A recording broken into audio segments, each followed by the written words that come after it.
Assalamualaikum warahmatullahi wabarakatuh. Alhamdulillahirabbil alamin. Wassalatu wassalamu ala asyrofil anbiya'i wal mursalin wa ala alihi washabbihi ajmain. Amma ba'du.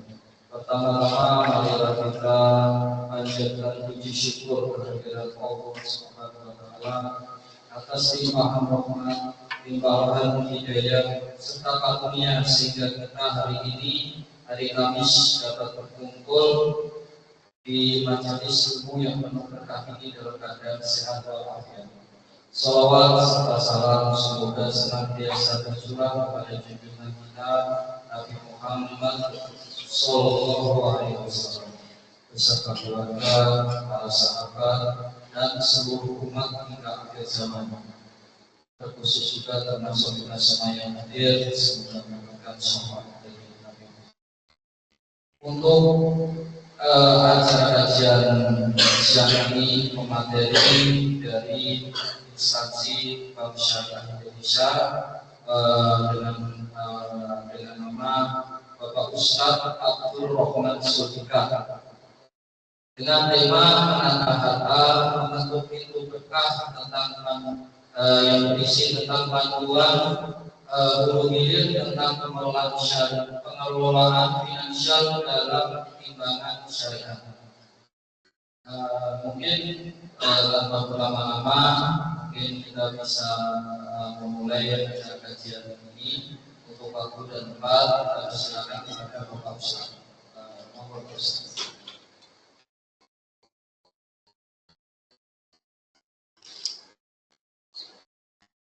Assalamualaikum warahmatullahi wabarakatuh. Waalaikumsalam. Alhamdulillah hadana li hada wa ma kunna linahtadiya laula an hadana Allah. Laqad ja'at rusulu rabbina bil haqq amma ba'du.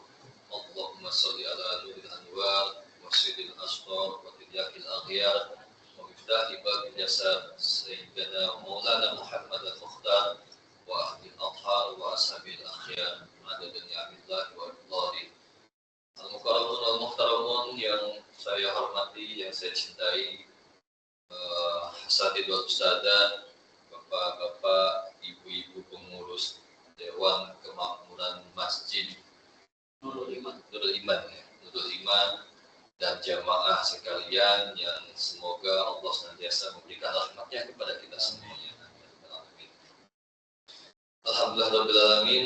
Pertama-tama saya ucapkan syukur kepada Allah Subhanahu wa taala karena bisa bersilaturahim dengan Bapak Ibu sekalian di tempat yang mulia ini, dan ini baru pertama kalinya saya menginjakkan kaki sholat di Masjidul Iman ini. Semoga silaturahim kita senantiasa terus berlanjut Bapak Ibu sekalian. Semoga kebaikan-kebaikan kita senantiasa bisa kita tularkan, bisa kita sharingkan kepada sesama. Alhamdulillah. Sebelum kita mulai, alhamdulillah saya diberikan kesehatan oleh Allah Subhanahu wa taala. Tetapi agak sedikit sakit. Agak sedikit tenggorokannya agak sedikit gatal ya.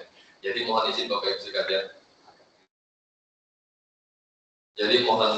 Ibu sekalian. Barangkali ada yang sedang puasa Asyura ataupun Tasu'a pada hari ini karena mungkin ada perbedaan waktu ya. Bagi NU Asyuranya besok, bagi Muhammadiyah Asyuranya hari ini. Jadi saya mohon maaf apabila barangkali di pertengahan nanti Mau'idul Hasanah ini saya minum air putih gitu ya. Karena kebetulan tenggorokan agak kurang seret, agak kurang kondusif. Nah, Bapak Ibu yang dirahmati oleh Allah Subhanahu wa taala, Kanjeng Nabi Muhammad sallallahu alaihi wasallam bersabda sebagaimana saya kutip dalam kitab Hadratus Syekh Hasyim Asy'ari, Adabul Alim wal Muta'allim, beliau bersabda, "Man ra'a minkum riyadul jannah farta'u." Faqila ya Rasulullah wa ma riyadul jannah? Qala halqu dzikri au ay majalisal ilmi. Jadi sebagaimana dikutip di dalam kitab Syekh Hasyim Asy'ari tersebut, bahwasanya Kanjeng Nabi Muhammad SAW bersabda, "Wahai sahabatku, wahai orang-orang, wahai manusia, apabila kalian melihat, menyaksikan, mendengar ataupun ada pengumuman mengenai majelis ilmu, mengenai taman surga, maka kalian bersegeralah untuk mengembala, bersegeralah kalian untuk datang, bersegeralah kalian untuk menyimak. Terus kata sahabat, wahai Rasulullah, apa itu taman-taman surga? Maka Rasulullah bersabda, taman surga itu adalah majelis zikir atau majelis ilmu. Nah, Bapak Ibu sekalian, jadi tidak perlu mati dulu untuk masuk surga, Bapak Ibu sekalian. Ya, dalilnya jelas, gitu. Dalilnya jelas bahwa surga itu ada di dunia ini. Di mana? Di majelis ilmu. Itu dalil pertama, Bapak Ibu sekalian. Dalil keduanya apa? Di Madinah sana, di Masjid Nabawi sana itu disebut dengan apa, Bapak Ibu sekalian? Kalau yang pernah haji atau umrah, namanya Raudhah. Raudhah itu adalah taman-taman surga Allah yang ada di muka bumi ini. Jadi jelas surga itu ada di muka bumi ini. Jadi nggak perlu mati duluan, Bapak Ibu sekalian, kalau mau masuk surga. Sederhananya, datangilah majelis-majelis itu. Jadi berbahagialah kita semua, Bapak Ibu sekalian, yang alhamdulillah kita sudah masuk surga duluan. Jadi ya, tanpa harus tinggal duluan, gitu ya. Alhamdulillah, gitu ya. Hadisnya sahih, Bapak Ibu sekalian. Jadi yuk kita makmurkan masjid ini, datangi majelis-majelis ilmu untuk apa? Untuk merasakan surganya Allah Subhanahu wa taala, gitu ya. Nah, Bapak Ibu sekalian yang dirahmati oleh Allah Subhanahu wa taala, pada kali ini kita akan membahas mengenai muamalah maliyah yang sejujurnya ini jarang diangkat oleh asatidz ataupun ustadzah yang seringkali ceramah-ceramah di majelis-majelis ilmu. Nah, ini sebenarnya ilmu langka, Bapak Ibu sekalian. Dulu saya mengenyam pendidikan ini harus S1, S2 gitu ya. Untuk mempelajari ini dulu di pesantren pun jarang sekali membahas mengenai bab fikih muamalah maliyah. Jadi ketika saya masih ingat ketika membahas kitab I'anatul Talibin sama kiai saya, itu bab jual beli kadang-kadang hanya satu bab aja gitu ya. Enggak dibahas secara komprehensif. Yang sering dibahas komprehensif itu biasanya adalah bab munakahat, bab ibadah, bab tayamum dan sebagainya gitu ya, khususnya ubudiyah gitu. Maka tetapi kalau bab jual beli biasanya jarang sekali dibahas secara komprehensif, secara paripurna gitu. Karena dianggapnya mudah. Padahal Bapak Ibu sekalian, ini bab yang agak susah gitu ya, apalagi dengan perkembangan zaman yang modern ini. Nah, kita harus belajar Bapak Ibu sekalian. Kalau enggak kita akan tersesat di jalan gitu. Jadi silakan Bapak Ibu sekalian catat hal-hal yang memang menurut Bapak Ibu sekalian ini penting. Karena kenapa? Karena kata Imam Syafi'i, al-ilmu sayyidun wal kitabatu qayyiduhu. Ilmu itu adalah ibarat buruan. Kalau nggak dicatat buruan itu akan kabur. Maka harus diapa? Harus diqayyid. Harus diikat dengan apa? Dengan kitabah, dengan tulisan.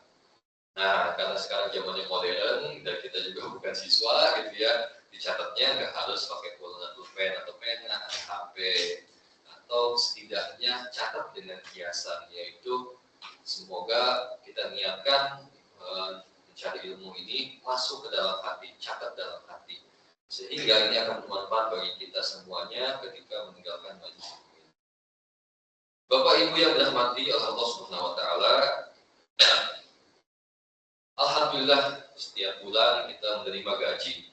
Ada yang tanggal 25, alhamdulillah hari ini berarti ya, malam tadi. Ada yang tanggal 1, ada yang tanggal 30 dan sebagainya. Bapak Ibu sekalian, tahu enggak? Itu tidak serta-merta mutlak milik kita. Gaji yang ada di rekening kita, di saldo kita, di dompet kita itu bukan serta-merta kewenangan atau kepemilikan mutlak punya kita. Namanya adalah malul mustahlab. Kita itu dititipi oleh Allah Subhanahu wa taala. Untuk apa nih? Bapak saya melalui atasannya, melalui bendaharanya dititipi gaji bulanan sekian puluh juta. Alhamdulillah, sekian ratus juta, alhamdulillah. Akan tetapi siapa sih yang memiliki kewenangan, yang memiliki mutlak harta tersebut? Allah Subhanahu wa taala. Dalilnya banyak Bapak Ibu sekalian, dalam Al-Qur'an maupun hadis disebutkan bahwa walillahi ma bis samawati wal ardh dan sebagainya. apa-apa yang ada di muka bumi maupun di langit maupun di antara keduanya adalah kepemilikan Allah Subhanahu wa taala. Belum lagi hadis-hadis yang menyebutkan banyak sekali hakikat dari harta itu. Nah, maka seyogianya Bapak Ibu sekalian, kita bukan pemilik modal itu, akan tetapi siapa sih investornya? Investornya adalah Allah Subhanahu wa taala. Bayangkan Bapak Ibu sekalian, kalau seandainya ini kan harta ini Allah titipi kepada kita ya. Allah ini adalah sebagai sahibul malnya, katakanlah seperti itu, sebagai investornya. Nah, terus kata Allah, ini saya titipi kepada kamu uang 100 juta per bulan sebagai gaji kamu gitu.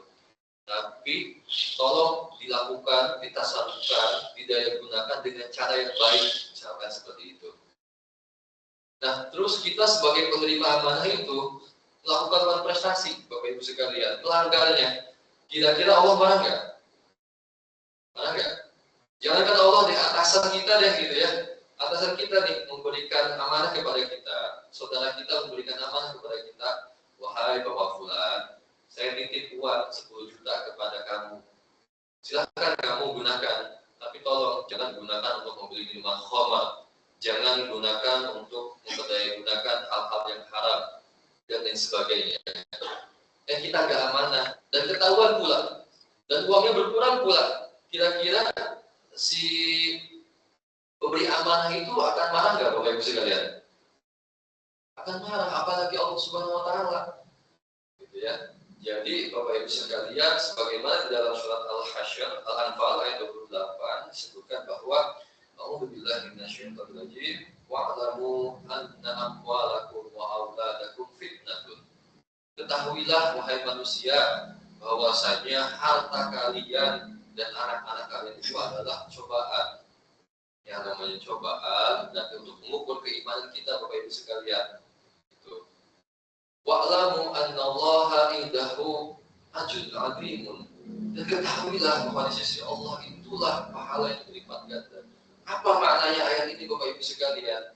Maknanya adalah bahwa waspadalah di dalam harta yang kita miliki, di dalam harta yang setiap bulan kita menerima notifikasi itu adalah cobaan.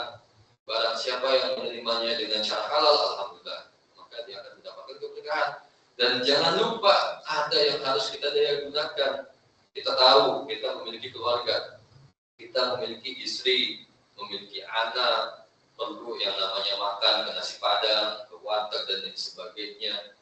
Itu namanya pendaya gunaan, gitu ya. Nah, apakah dengan pendaya gunakannya itu kita dengan cara-cara yang halal, menggunakan wasilah-wasilah yang haram atau yang halal? Nah, silahkan tanya kepada Bapak Ibu sekalian. Contohnya bagaimana? Kita bahas ya. Nah, Bapak Ibu sekalian yang dirahmati oleh Allah Subhanahu wa taala, kita tahu bahwa di dalam hadis Nabi riwayat At-Tirmidzi disebutkan bahwa la tazulu qadama 'abdi yaumil qiyamah hatta yus'alu. Banyak sebenarnya titik-titiknya, tapi saya akan skip kepada intinya saja. Hatta yus'alu an malihi min aina iktasabahu wa an malihi fi ma afnahu aw fi ma anfaqahu. Jadi kata Kanjeng Nabi Muhammad SAW, tidak akan bergeser kedua kaki seorang hamba kecuali setelah dia akan ditanya oleh Allah Subhanahu wa taala tentang apa aja, tentang harta dari mana ia dapatkan. Alhamdulillah Bapak Ibu sekalian, kita di sini mendapatkan penghasilan bulanan dari pekerjaan yang halal. Kita ini sekarang lagi berjihad Bapak Ibu sekalian. Berjihad apa? Untuk menafkahi keluarga kita. Alhamdulillah setiap bulan kita menafkahi keluarga kita, orang tua kita, istri anak kita dengan cara yang halal, dengan bekerja di tempat yang halal. Nah, pertanyaan keduanya nanti bukan hanya dari mana didapatkannya, akan tetapi untuk apa kalian menginfakannya ataupun membelanjakannya? Untuk beli sesuatu di marketplace, membeli apa kata Allah nanti ditanya tuh. Membeli minuman khamar, jebret, gembok, dipukul tuh sama malaikat Zabaniyah nanti di hari kiamat nanti gitu kan, di hari akhir nanti. Untuk apa lagi? untuk jajan yang haram gitu kan, jebret pakai palu gada dipukul lagi sama malaikat gitu kan. Jadi jangan kira Bapak Ibu sekalian harta yang kita peroleh dan kita manfaatkan itu akan dipertanggungjawabkan di hari akhirat nanti. Makanya membelanjakannya harus sesuai dengan prinsip syariat. Apalagi misalkan kalau belanja, saya yakin Bapak Ibu sekalian di sini insya Allah amanah gitu ya, tidak ada yang membeli khamar, tidak ada yang pusing dikit ke diskotik, tidak ada ya Bapak Ibu sekalian ya. Ada ya? Nggak ada ya. Kalau ada parah sih. Malu sama KTP gitu ya. Nah, tapi di luar sana banyak Bapak Ibu sekalian gitu ya. Semoga kita tidak ada. Nah, kadang hal yang luput juga Bapak Ibu sekalian, bagaimana kita menyalurkannya. Menyalurkannya itu apa gitu kan? Misalkan kita ini manusia Bapak Ibu sekalian, apalagi zaman sekarang Amerika versus Iran gitu ya. Alhamdulillah sudah damai, akan tetapi Pertamax masih naik ya, belum turun ya Bapak Ibu sekalian ya. Tapi nggak apa-apa, itu sudah qadar Allah Subhanahu wa taala Bapak Ibu sekalian. Tapi di zaman yang serba luar biasa susah ini Bapak Ibu sekalian, kadang kita itu ingin memiliki sesuatu, misalkan rumah, kebutuhan primer gitu kan. Ingin memiliki mobil, itu kebutuhan sekunder misalkan. Ingin memiliki sesuatu, kadang-kadang kita itu tidak memiliki kapasitas ataupun kekuatan untuk membelinya secara langsung secara tunai. Saya doakan kita semua bisa membeli ke segala macam kebutuhan dengan cara tunai. Saya doakan. Saya juga pengen seperti itu Bapak Ibu sekalian. Nggak ada yang nggak pengen. Akan tetapi dewasa ini Bapak Ibu sekalian, kadang kita itu membutuhkan bantuan dari lembaga keuangan. Gitu ya. Nah sekarang coba tanya kepada diri masing-masing. Sudahkah kita membelanjakan harta itu untuk memiliki rumah, mobil sesuai dengan prinsip syariah? Padahal kata fatwa MUI tahun 2000, barang siapa yang intinya seperti inilah gitu ya.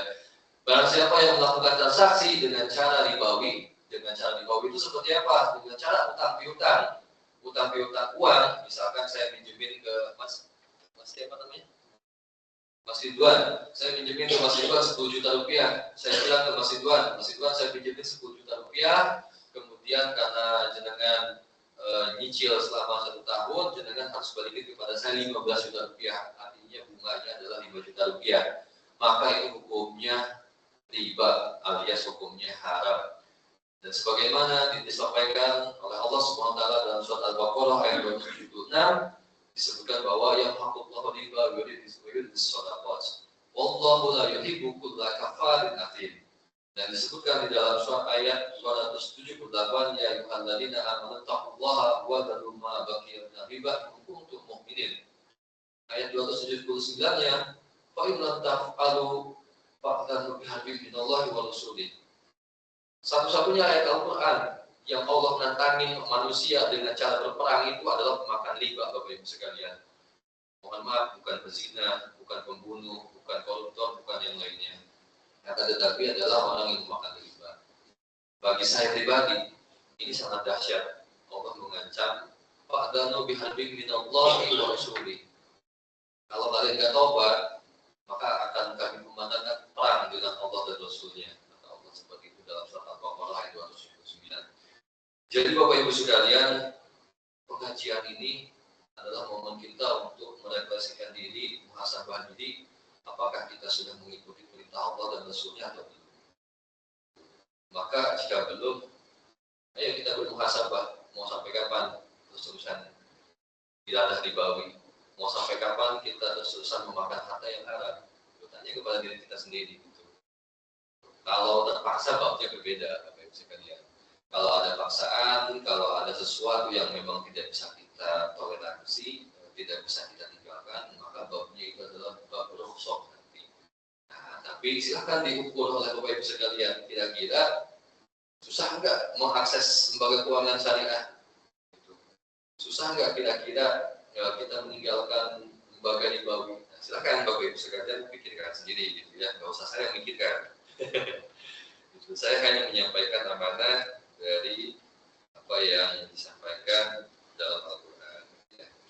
Nah, Bapak Ibu sekalian, Ada 3 filter yang harus kita jaga, dalam mencukupi kebutuhan kita sehari-hari. Minimal ini hal yang minimalnya adalah ada 3. Yang pertama adalah terbebas, harta yang kita miliki terbebas dari ribawi. Tadi ribawi itu adalah contoh sederhananya adalah utang piutang uang.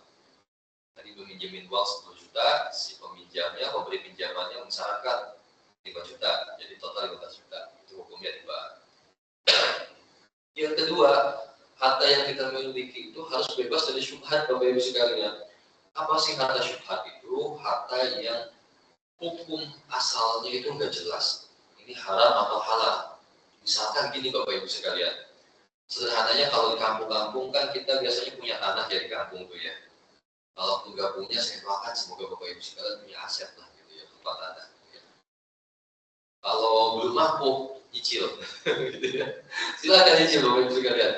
Karena tanah itu naik dari tahun ke tahun. Sekarang di daerah rumah saya di Pamulang aja rumah 60 meter persegi Bapak Ibu sekalian, 1,2 miliar.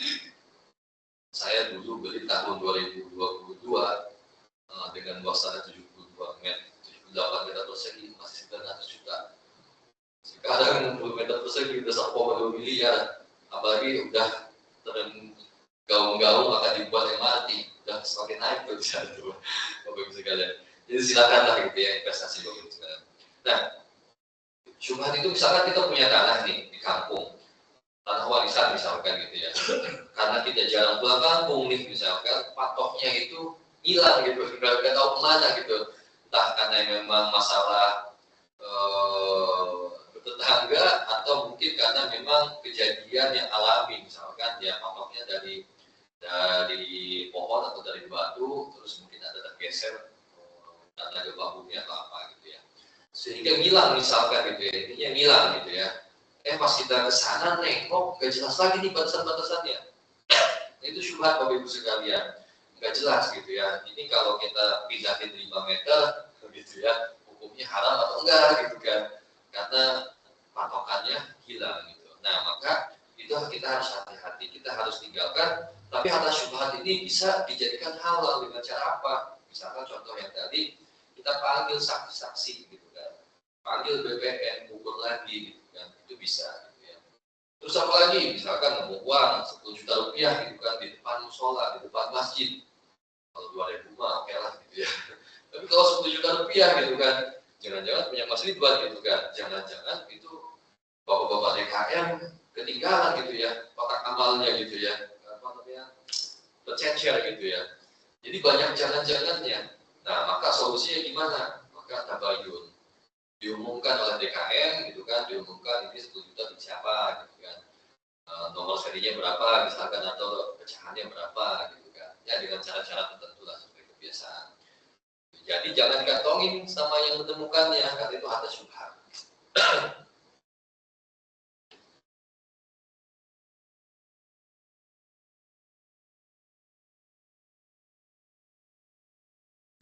Bapak Ibu yang dirahmati Allah Subhanahu wa taala, karena kita sudah memiliki uang, alhamdulillah gaji kita dikreditkan ke rekening kita setiap bulannya, maka hal-hal yang harus diperhatikan adalah kita jangan sampai mendaya gunakannya untuk hal-hal yang konsumtif, hal-hal yang boros gitu ya. Karena innal mubadzirina kanat akhwati syayatin. Orang-orang yang mubadzir itu adalah teman-temannya setan. Nah, kadang kita juga akhirnya karena akses begitu mudahnya, kadang kita juga lupa Bapak Ibu sekalian, membeli sesuatu, memanfaatkan sesuatu, ataupun mendaya gunakan harta kita itu untuk hal-hal yang tidak bermanfaat bagi kita. Membeli sepatu kita udah banyak di lemari rumah kita ada 5, tapi ada nih Nike misalkan mengeluarkan sepatu terbaru gitu kan. Hati-hati Bapak Ibu sekalian, apalagi di tengah situasi saat ini gitu kan. Mending kita pikirkan lagi hal-hal tersebut. Jadi prioritas kita itu adalah mengeluarkan harta kita untuk kebutuhan daruriyat dan hajiat. Apa itu? Bahasa Indonesianya adalah primer dan sekunder.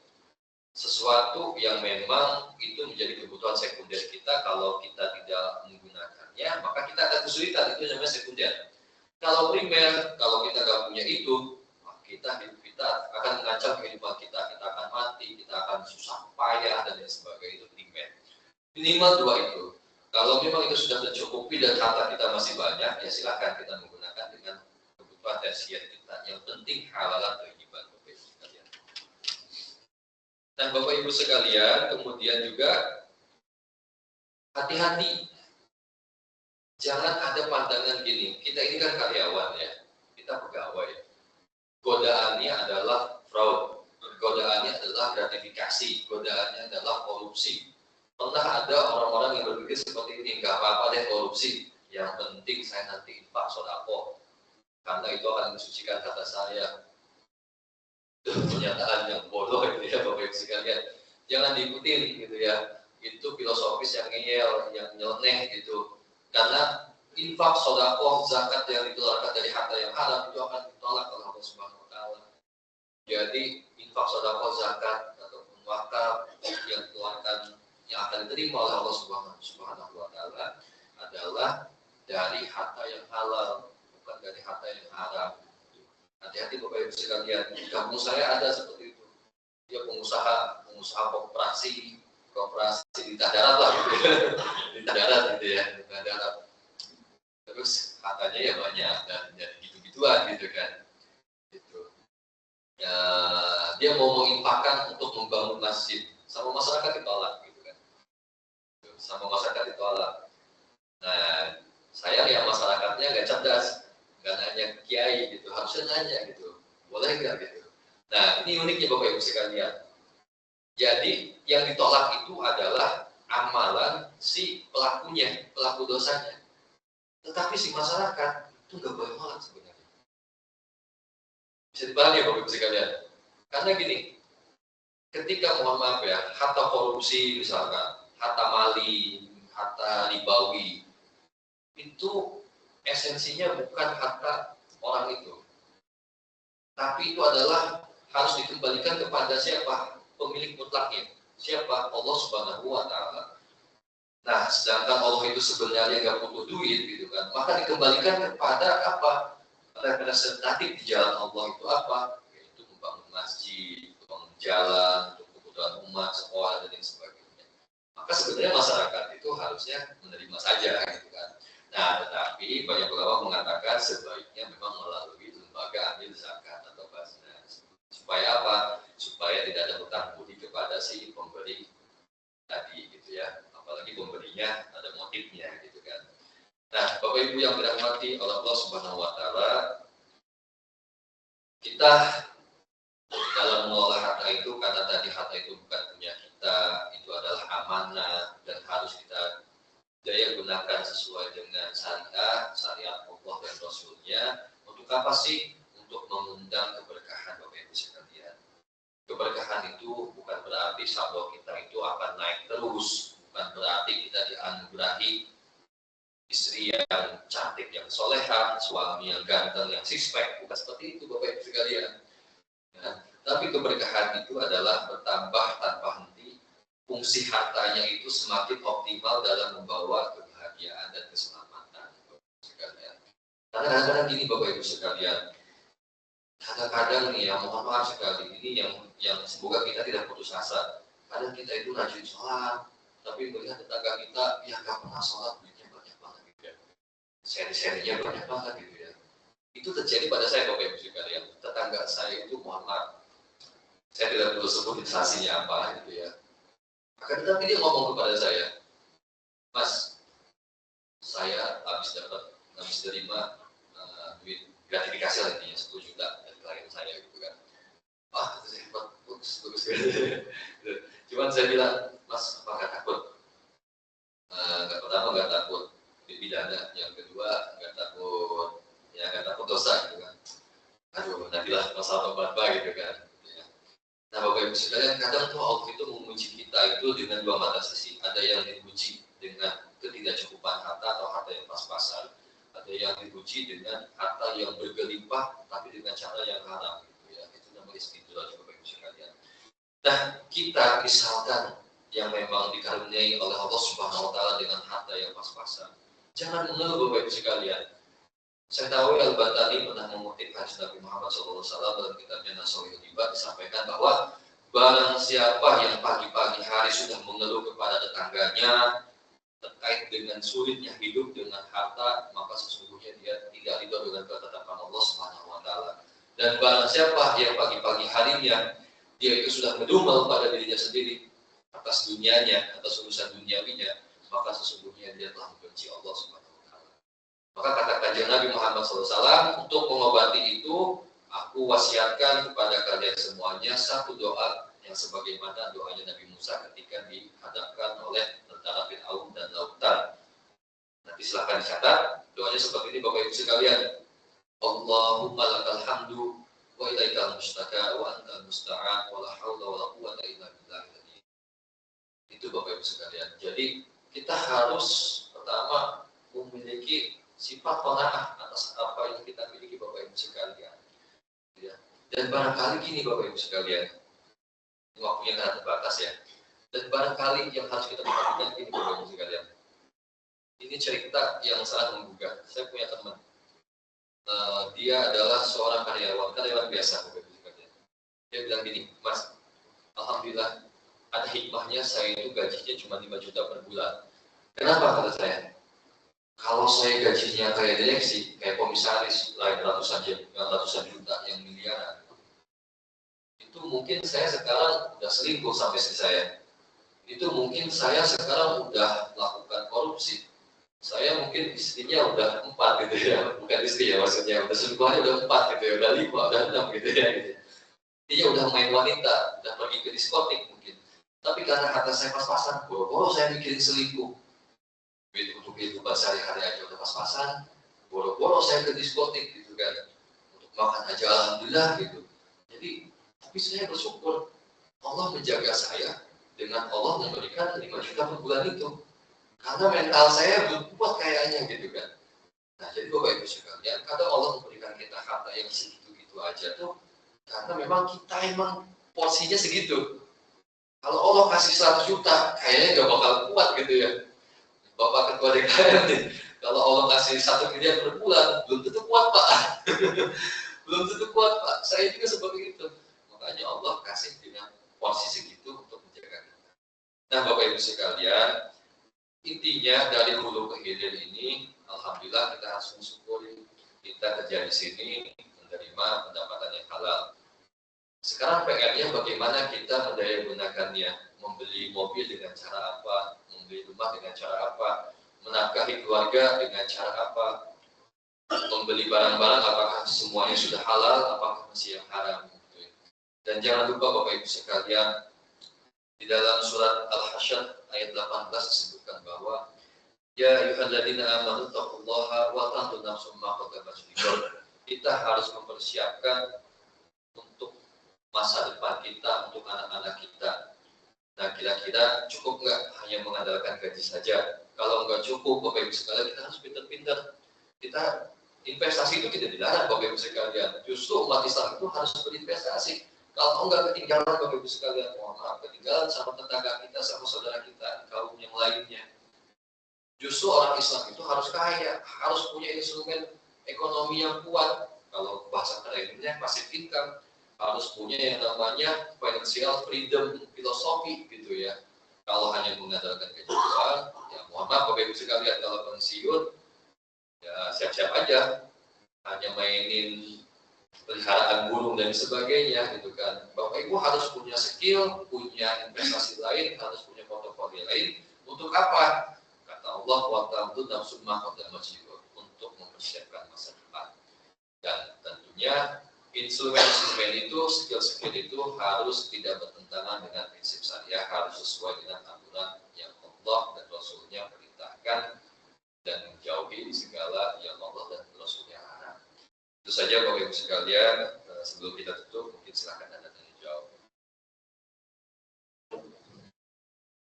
Terima kasih atas sampaianmu tentang seputar Allah bisa syariah.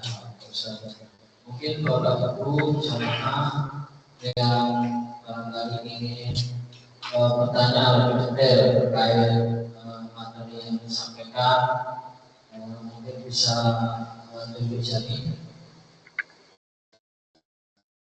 Monggo Bapak Ibu, barangkali ada pertanyaan.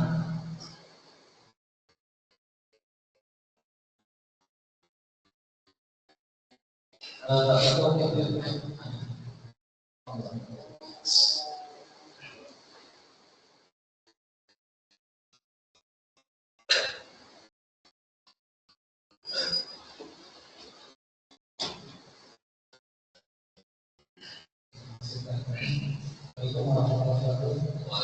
warahmatullahi wabarakatuh.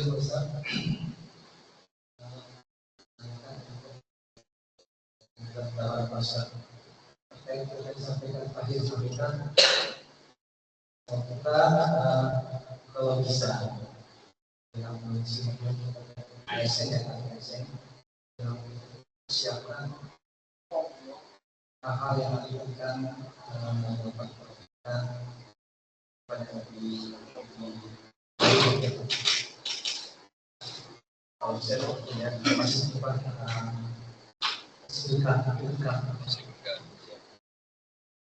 kalau misalnya saya bisa saja 2 tahun lagi kecil, kalau saya tidak melaksanakan, saya tidak mempunyai kegiatan lain untuk mendekatkan diri Allah, mendekatkan keluarga. Apakah itu bagian yang tadi bagian tadi sebagai pengalaman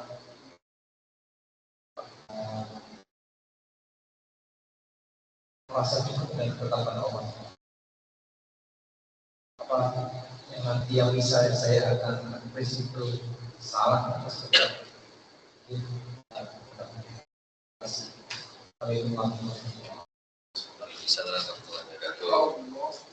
Ada lagi atau saya langsung jawab?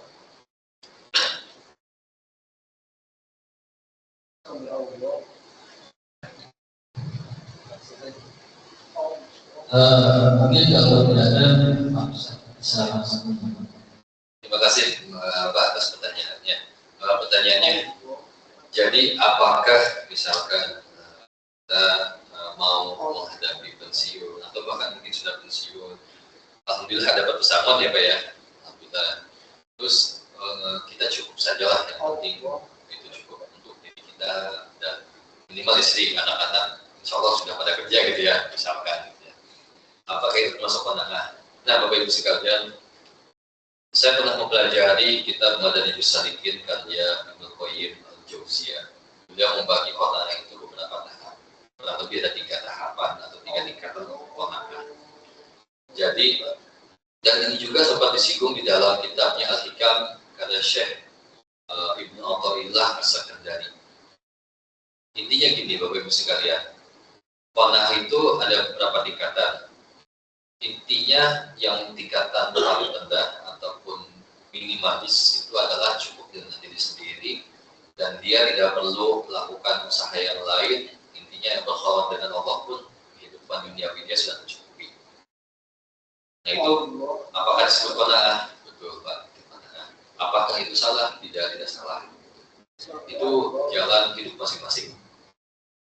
Nah terus apakah juga yang misalkan usia pensiunnya ingin dia produktifkan itu juga salah? Apakah itu serakah? Tidak serakah. Justru mohon maaf ya, kalau saya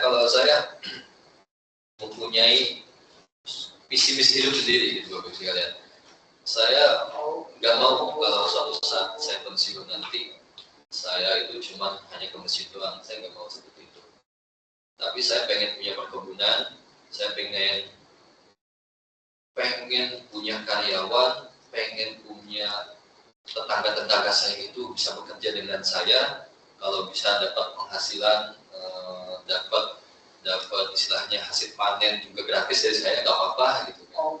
Jadi saya pengen seperti itu. Gitu. Dan sepertinya bayangan saya yang lebih menarik di akhir hayat nanti ketika anak tua akan mau mencabut nyawa saya, kayaknya lebih indah seperti itu, gitu ya. Jadi lebih bermakna untuk kehidupan orang lain dibandingkan untuk diri saya pribadi. Gitu kan. Karena ada orang yang sudah cukup selesai dengan dirinya sendiri, Bapak Ibu sekalian. Tapi itu sudah bagus. Nah, tapi kita jangan lupa juga khairun nasi anfa'uhum linnas, gitu kan. Karena kehidupan kita sudah sekian persen di kantoran, Bapak Ibu sekalian. Nah, kayaknya coba deh pikirkan Bapak Ibu sekalian, kayaknya kalau punya paradigma lain, oh nanti masa pensiun saya punya kebun, terus panennya bisa dikasih ke tetangga, kayaknya itu menarik gitu Bapak Ibu sekalian. Sekaligus bisa jadi imam sholat gitu kan, sekaligus bisa THR kepada anak cucu gitu kan. Itu kayaknya lebih indah dari yang seperti itu. Itu qanaah yang tingkat paling tinggi Bapak Ibu sekalian. Itu bermanfaat untuk dirinya sendiri dan itu bermanfaat untuk orang lain. Nah, tapi tentu ini semuanya ada ukurannya. Itu jangan sampai juga memaksa diri sendiri. Nah, terus bagaimana caranya passive income tadi? Sebenarnya caranya banyak ya Pak ya. Sekarang itu di HP itu zamannya canggih sekali. Kalau anak-anak muda sekarang yang seumuran saya, anak-anak muda gitu ya, itu teman-teman bisa investasi di reksadana, di saham, di emas dan lain sebagainya gitu kan. Dan para ulama-ulama itu sudah memberikan solusi kepada kita semuanya. Saham, silakan kalian jual beli saham. Ada saham-saham yang namanya daftar efek syariah yang masuk ke dalam daftar efek syariah. Contohnya saham BSI itu masuk daftar efek syariah. Terus saham apa lagi? Misalkan contohnya saham ya perusahaan-perusahaan lah. Kalau nggak salah dulu Alfamart juga masuk ke daftar efek syariah. Cuma saya nggak tahu sekarang masuk nggak ya. Kemudian pokoknya saham-saham bank syariah, PTPN syariah itu juga bisa diperjualbelikan, terus asuransi syariah juga bisa dan sebagainya. Masuk ke emas gitu kan. Emas, Bapak Ibu sekalian, emas sekarang nih gara-gara perang ini jadi turun harganya. Ya gitu silakan terus emas itu supaya nanti suatu saat kata orang-orang yang mengerti di akhir tahun ini harganya bisa 3 juta. Sekarang harganya lagi 2,6 juta sekian, bahkan 2,10 sekian ya. Lagi turun banget. Itu harganya bisa lebih murah Bapak Ibu sekalian. Nah, terus bagaimana yang mau pensiun gitu? Silakan Bapak Ibu sekalian ngajuin pembiayaan untuk investasi. Misalkan Bapak Ibu sekalian mau bikin toko gitu ya. Bapak Ibu sekalian punya skill masak, mau bikin toko, silakan ajukan pembiayaan. Diukur nanti kapasitasnya Bapak Ibu sekalian, ya pembiayaannya hanya bisa 10 tahun, 5 tahun. Itu bisa Bapak Ibu sekalian. Tapi lagi-lagi harus diukur atas dengan kemampuannya. Gitu. Silakan saja. Itu sih Pak. Ada lagi? Silakan.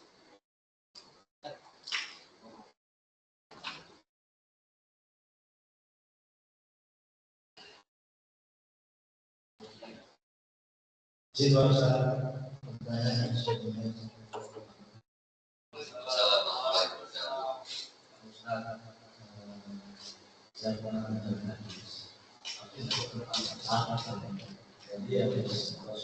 itu sholat ketika sholat kemudian sahabat akhir saya ingat emas saya menggunakan istri saya menyebar pasal Artinya apa maksudnya? intinya biar beliau itu Rasul itu tidak ulama emas. Dengan konsep sekarang Anda beberapa perbankan masih sampai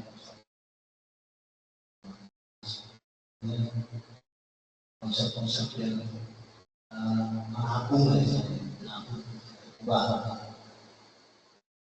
tidak tahu kemana. Jadi konsep seperti itu bagaimana dia dihubungkan dengan Islam. Waalaikumsalam warahmatullahi wabarakatuh.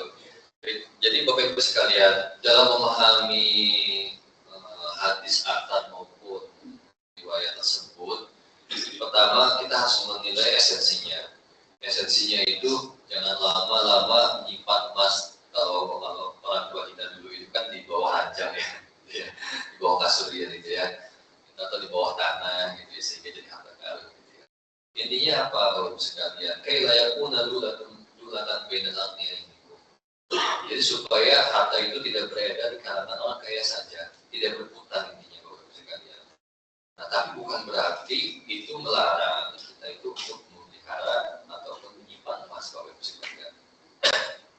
Jadi agar emas itu produktif bagaimana caranya? Ya kita produktivitaskan. Ya seperti itu sih. Nah pertanyaannya, apakah setiap orang itu bisa memproduktivitaskan uang atau emasnya? Jadi itu tidak hanya untuk emas sih sebenarnya, tapi uang juga. Jadi misalkan uang, ya kita punya tabungan misalkan 1 miliar lah katakanlah.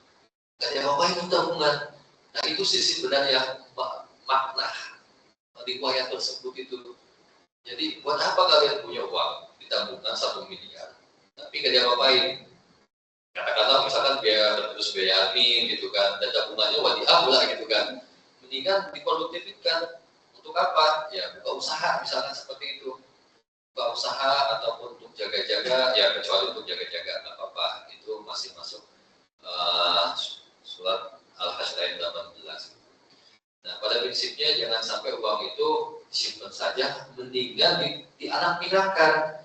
Anak pinahkan kemana? Nah, bisa ke deposito, bisa beli saham, bisa ke apa, untuk berguna lagi. Jadi untuk beranak pindah, untuk yang jadi banyak lagi gitu Bapak Ibu sekalian, sehingga harta itu akan berguna untuk kita juga, akan berguna juga untuk orang lain. Untuk orang lain apa maksudnya? Nah, coba bayangkan Bapak Ibu sekalian, kalau kita mengakses misalkan reksadana syariah, mengakses cilem emas yang syariah misalkan, kira-kira berguna untuk orang lain, untuk siapa? Untuk karyawannya. Jadi paham ya Bapak Ibu sekalian. Kadang gini Bapak Ibu sekalian, kita itu terdislah. Saya memang nggak butuh itu karena insya Allah saya bisa membeli rumah sendiri, misalkan membeli mobil sendiri, membeli asuransi sendiri, misalkan dan sebagainya. Coba deh kita pikirkan secara lebih bijaksana Bapak Ibu sekalian ya. Kita pikirnya lebih mendalam, lebih luas. Oh iya, saya dengan mengakses misalkan yang membeli produk cilok emas ini misalkan, saya sebenarnya bisa beli tabungan emas gitu kan, yang tunai. Oke, itu nggak apa-apa gitu kan.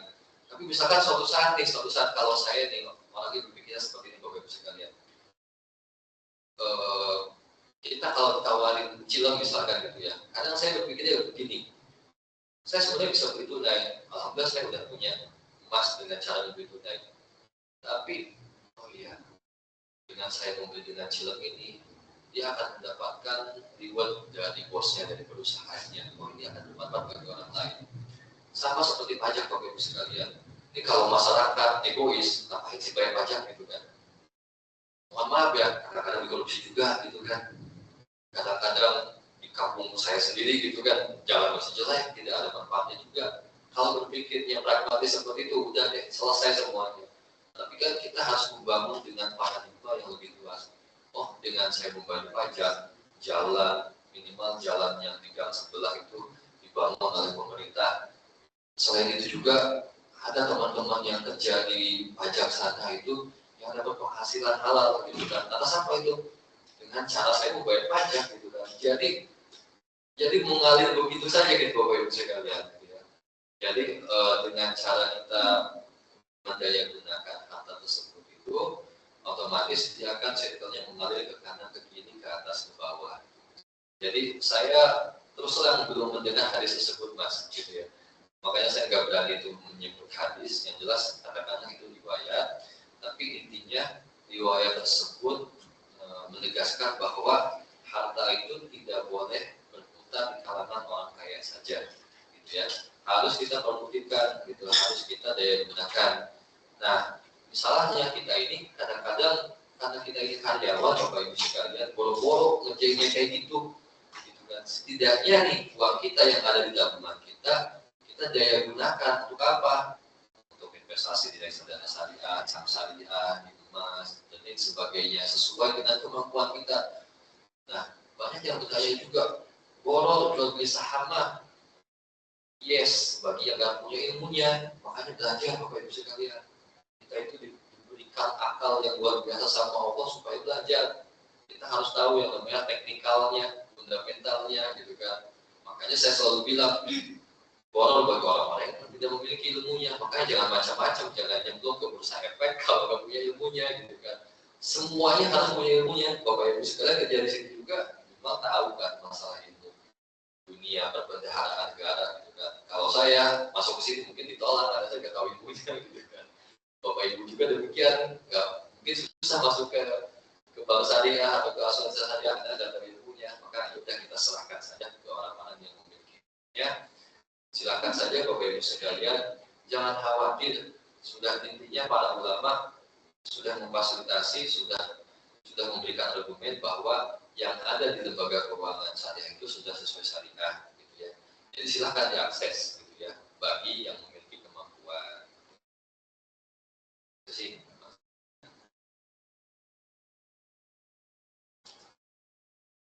Terima kasih penjelasannya dari Pak Ustaz.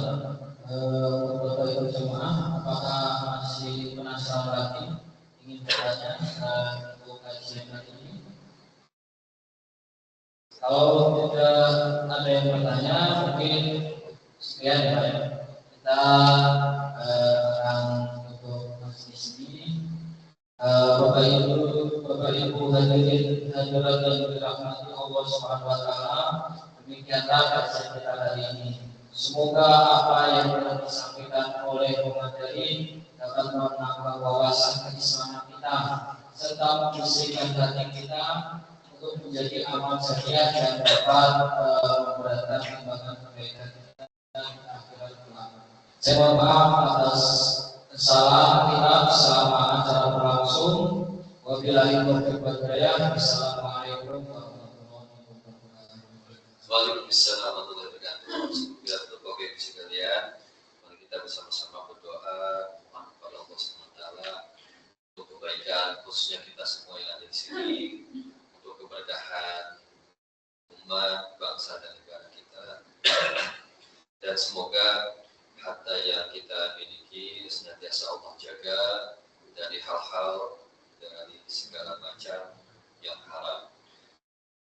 Alhamdulillah ila hadratin Nabi Mustafa Sayyidina Maulana Muhammadin sallallahu alaihi wasallam. Al-Fatihah. Alhamdulillah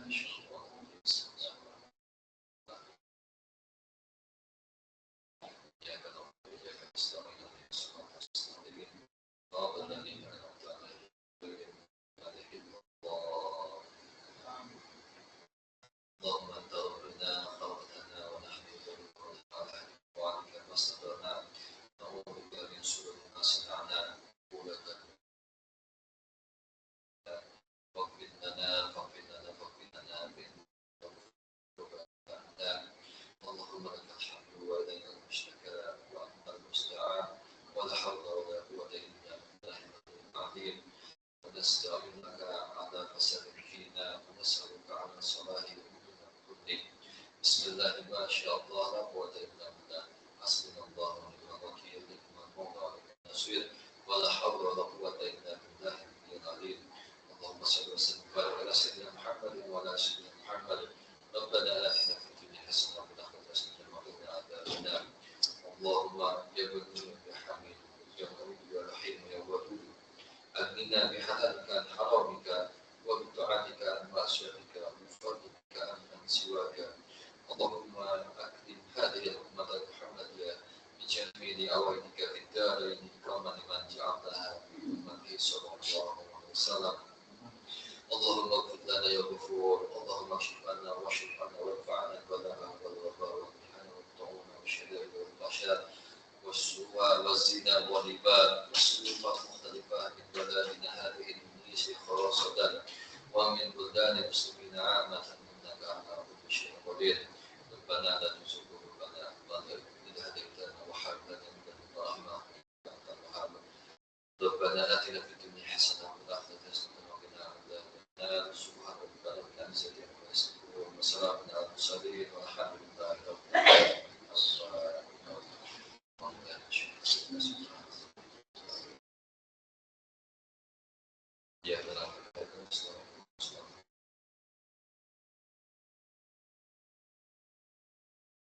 Terima kasih Bapak Ibu sekalian, kurang lebihnya mohon maaf apabila ada hal-hal yang kurang berkenan, dan semoga ini semua bermanfaat untuk kita semuanya. Assalamualaikum warahmatullahi wabarakatuh. Waalaikumsalam.